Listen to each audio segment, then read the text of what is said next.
Guaratinguetá, e nós vamos conversar com o juiz eleitoral, Dr. Walter Emídio da Silva. Dr. Walter, muito obrigada por nos receber, é um prazer conversar com o senhor.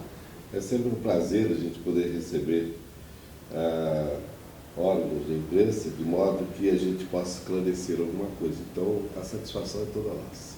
A ministra Carmen Lúcia lembrou que as eleições de 2012 elas serão as primeiras do país em que vigorará a lei da ficha limpa, a lei complementar 135.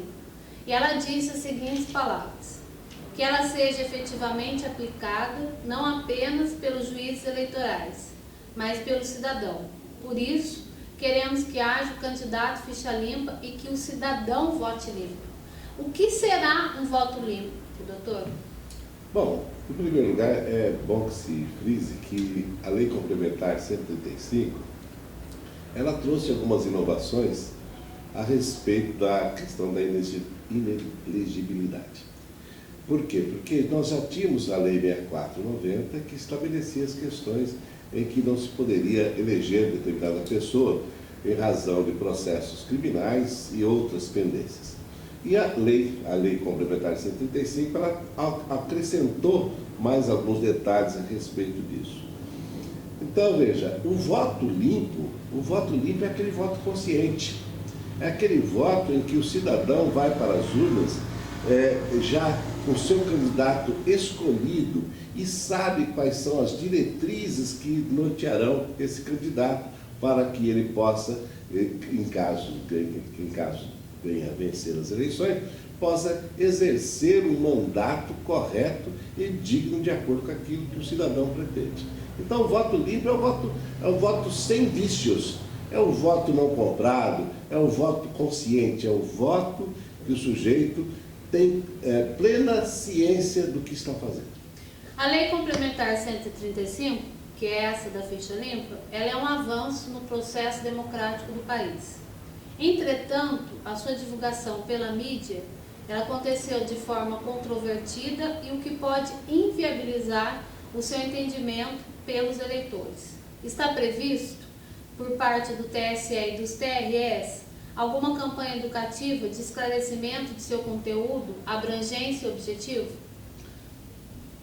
Na realidade, a Lei Complementar 135 é uma norma jurídica que depende de interpretações, né? Essas interpretações geralmente são feitas pelas pessoas, pelos profissionais do direito, os juízes, os promotores, e obviamente que ao final cabe ao juiz fazer essa interpretação ou não. Então, evidentemente que a mídia, ao passar a ideia à população da ficha limpa, houve alguma confusão a respeito, inclusive, de prestação de contas. Ali falaram-se muito de prestação de conta, que quem teve contas rejeitadas estaria alijado do pleito, mas não é bem isso. Apenas aquelas contas que foram reprovadas por atitude de gestor administrativo, ou seja, pelos prefeitos, pelo presidente de Câmara, enfim, aquelas contas em que os tribunais de contas do Estado ou da União rejeitaram e o Legislativo confirmou essa rejeição, que estarão alijados praticamente de um processo eleitoral. As demais pessoas não. Por exemplo, falou-se muito em campanha, em contas de campanha, quando na realidade as contas de campanha havia um entendimento, e esse foi consagrado lá no dia 28/6 pelo TSE, que na realidade as contas de campanha eleitoral bastavam ser apresentadas. Independentemente de ser aprovado ou não, o candidato que apresentou suas contas de campanha, ele estaria com a sua quitação eleitoral completada. Na prática, a eleição de 2012, a eleição desse ano, ela será a primeira em que efetivamente os recursos das redes sociais, até por meio da resolução 23.370, serão explorados pelos partidos e candidatos em suas campanhas. A gente quer explicar que já teve outras campanhas com uso de internet, foi em 2000, 2008 e 2009. Mas essa resolução desse ano vai efetivar as redes sociais. Os cartórios eleitorais possuem estrutura que possibilite o controle e a fiscalização desse processo? Essa resolução, a 23.370, ela estabelece os parâmetros mínimos ao uso adequado desses instrumentos de campanha? O uso, né, da internet para propaganda eleitoral, evidentemente que está proibido e deverá seguir corretamente os candidatos e partidos, o que disciplina a resolução 23.370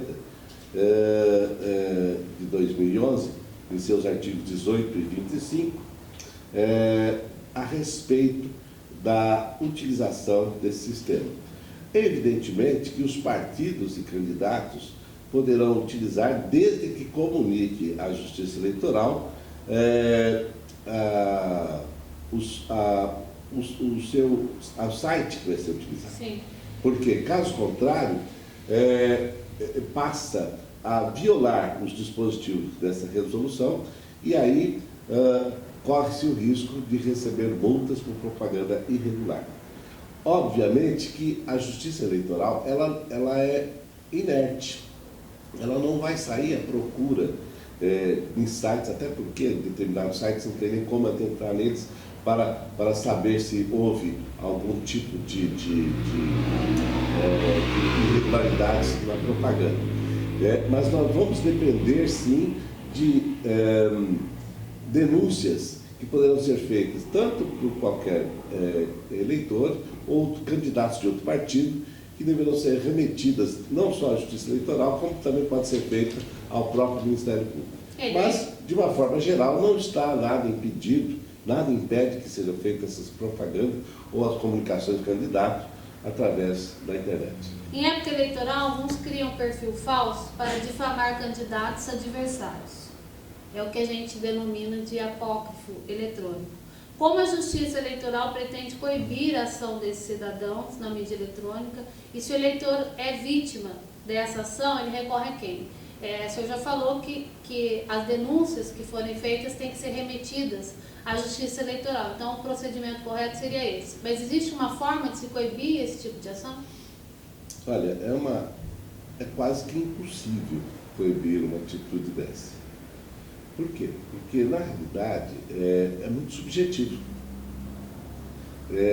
A pessoa que é agredida, ou a pessoa que é caluniada ou difamada por uma outra, essa difamação, essa calúnia, enfim, pode ser até de natureza criminal. E isso vai depender da instauração de um inquérito policial, perante a autoridade policial, pela pessoa que se achar vítima, né, para que seja deflagrado aí um processo de apuração e verificação da autenticidade da denúncia, obviamente, e também para que a pessoa seja punida pelo que fez, criminalmente. Então, isso aí, tanto de candidato para candidato, quanto de candidato para eleitor ou de eleitor para candidato, sai das mãos da Justiça Eleitoral. Passa a ser crime comum. É evidente que se for uma propaganda eleitoral em que a pessoa pretenda denegrir a imagem de outra, evidentemente essa outra deverá representar a Justiça Eleitoral para que ela tome providências dentro do que a legislação prevê. Mas o julgamento desses crimes, eles têm um tempo menor para que sejam julgados, até em função do processo eleitoral que vai estar vigorando? Vai depender. Se for crime eleitoral será apurado e será julgado pela Justiça Eleitoral. Mas não quer dizer que tenha que ser decidido dentro desse processo eleitoral. Pode até demorar um pouco mais, porque investigações criminais elas demoram um pouco mais, e ao passo que a propaganda irregular, ela sim pode ser coibida imediatamente, como pode ser punida imediatamente, né? Mas agora, a questão de crimes eleitorais, esses são apurados através de inquéritos policiais remetido à Justiça Eleitoral, o Ministério Público participa, e depois, então, é que se tem uma decisão através, né, de uma instrução um pouco mais longa. E se for confirmado o crime, no caso, como o senhor está explicando, pode levar até a impugnação do candidato, né? Depende se esse crime for daqueles que interferem seja de competência da Justiça Eleitoral. Sim. É que eu falei, pode ter alguma situação que constitua propaganda irregular. E essa propaganda terá que ser coibida imediatamente. Agora, se for um crime eleitoral, vai se apurar o crime eleitoral, vai se verificar se porque esse crime eleitoral pode tornar o sujeito inelegível no futuro. E pode até gerar a cassação se for feito, vamos dizer assim, se for apurado até a sua diplomação, que provavelmente não vai acontecer diante da demora muito grande que tem para a instrução de um tipo penal desse. Doutor, o eleitor, eu falei doutor juiz, o eleitor pode levar colinha na hora de votar? Não só pode, como deve. A colinha é uma forma do eleitor facilitar a sua vida na hora de escolher o candidato.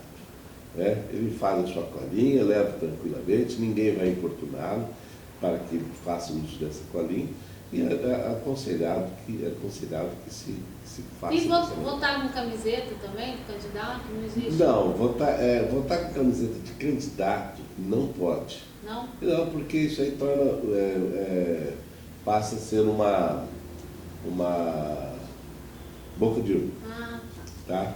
Então, mas não quer dizer que você não possa andar com a camisa do seu partido, não do candidato. Ah, a camisa entendi. do partido nunca houve qualquer tipo de proibição dessa forma. A gente entra na questão da boca de urna, né? A boca de urna ela não é permitida, e se algum candidato fizer boca de urna, que procedimento deve ser adotado?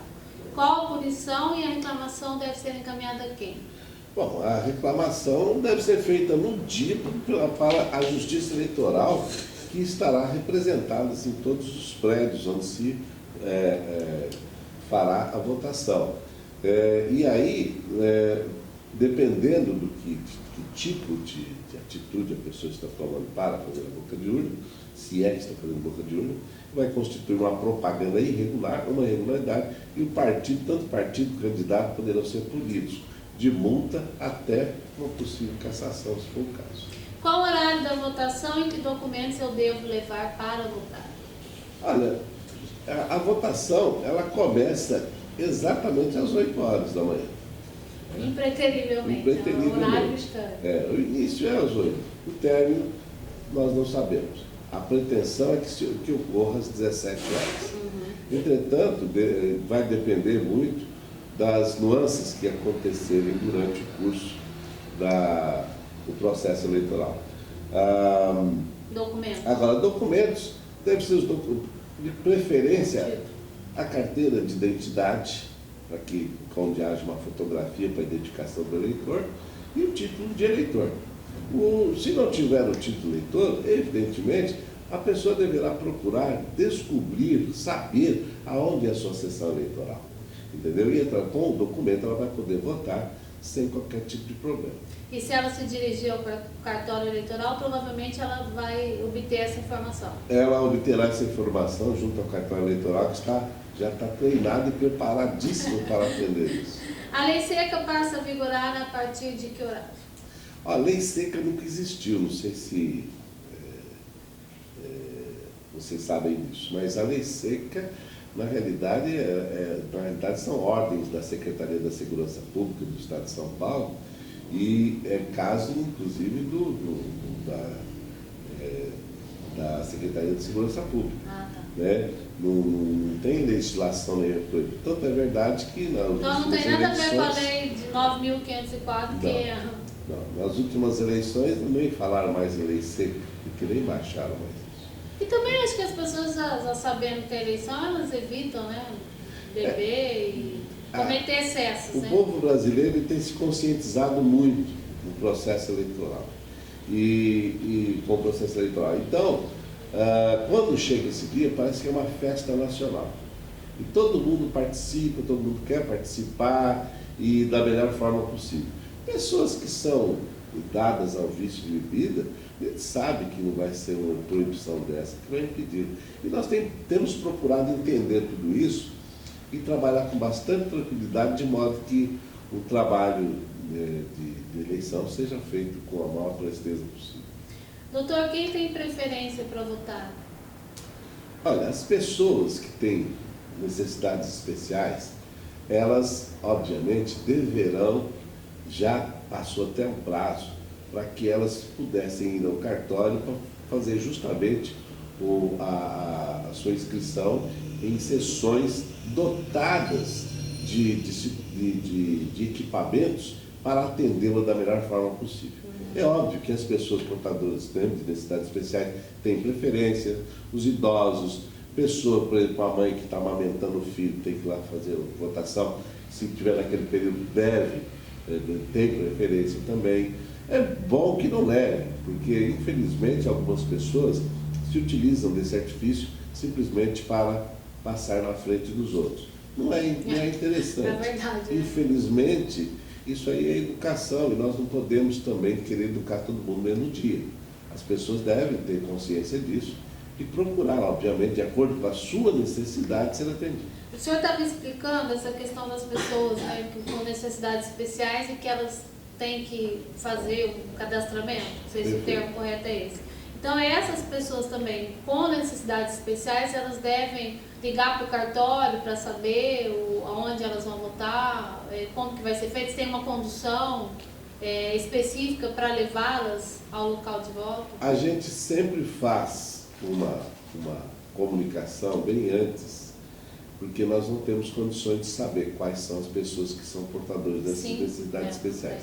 No entanto, essas pessoas elas se cadastram com bastante antecedência para que nós possamos então destinar a elas uma sessão compatível com a situação que ela enfrenta. Sim. Entendeu? Então, isso é feito toda época de eleição, antes mesmo das eleições. Então, as pessoas que porventura tiverem algum problema dessa natureza deverão entrar em contato com o cartório.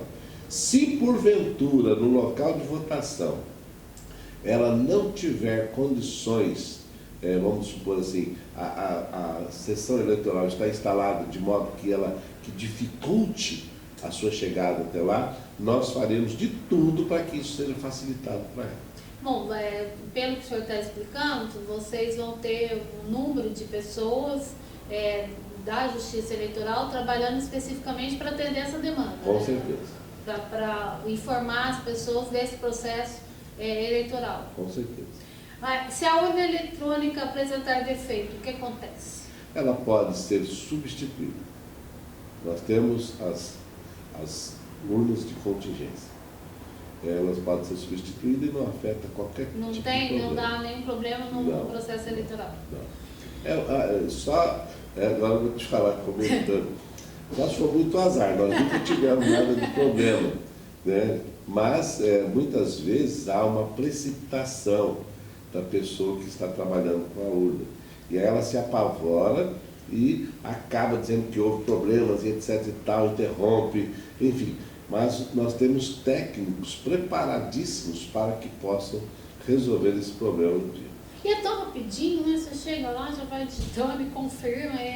Acho que isso que o senhor está explicando é até em função de como é rápido, né? Acho que as pessoas se surpreendem porque é novo, né? Embora a gente já tenha votado em urna eletrônica já há bastante tempo aqui no Brasil, muita gente ainda fica surpresa, né? Fala, já votei. Com certeza. É que o processo do passado, né? O processo eleitoral passado, antes das urnas eletrônicas, demandava muito tempo, cansativo, moroso. E olha, o Brasil está de parabéns, porque a nossa justiça eleitoral ela tem funcionado com bastante competência e tem deixado muitos países aí com inveja de como tem funcionado aqui. Doutor, assim, o prefeito da cidade, ele não vai mais concorrer à reeleição, mas ele apoia um determinado candidato. Ele pode usar os veículos de comunicação para fazer propaganda eleitoral da sua gestão, com o intuito claro de favorecer o seu candidato? E existe penalidade nesse caso?